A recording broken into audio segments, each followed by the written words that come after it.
శ్రీవారిని దర్శించుకునేందుకు భక్తులు పోటీ పడుతున్నట్లే వెంకన్న హుండీ ఆదాయం కూడా గణనీయంగా పెరుగుతోంది. గత కొద్ది నెలలుగా అంతకంతకు పెరుగుతున్న హుండీ కలెక్షన్ ప్రతి నెల 100 కోట్లు దాటుతోంది. ఇప్పటికే వెలకట్టలేని ఆస్తులున్న సంపన్నుడైన శ్రీ వెంకటేశ్వరుడి ఆదాయం ఏటేటా పెరుగుతూనే ఉంది.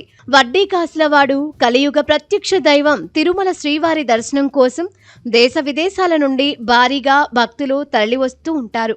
భారీ ఎత్తున శ్రీనివాసుడికి విరాళాలు సమర్పిస్తారు.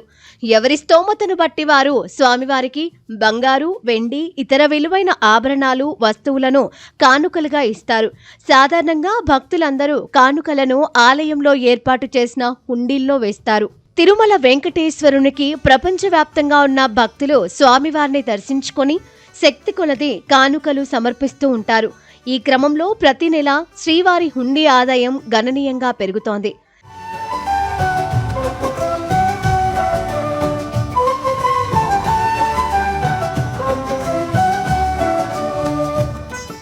ఎప్పటిలాగే ఆపద మొక్కుల వాడికి మొక్కులు తీర్చుకునే భక్తులతో ఈ ఏడాది కూడా తిరుమల కొండ కిటకిటలాడింది.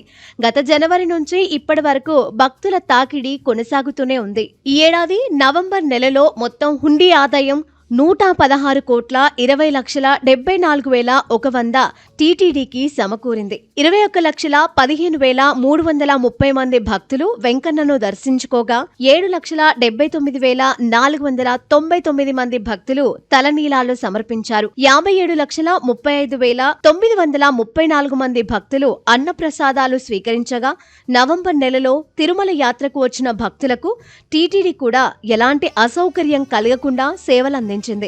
116 కోట్లకు పైగా హుండీ ద్వారా ఆదాయాన్ని పొందడమే కాదు, టీటీడీ నిర్వహిస్తున్న పలు ట్రస్టులకు శ్రీవారికి విలువైన ఆభరణాలను, స్థిరాస్తులను, వస్తువులను భక్తులు కానుకలుగా సమర్పించారు.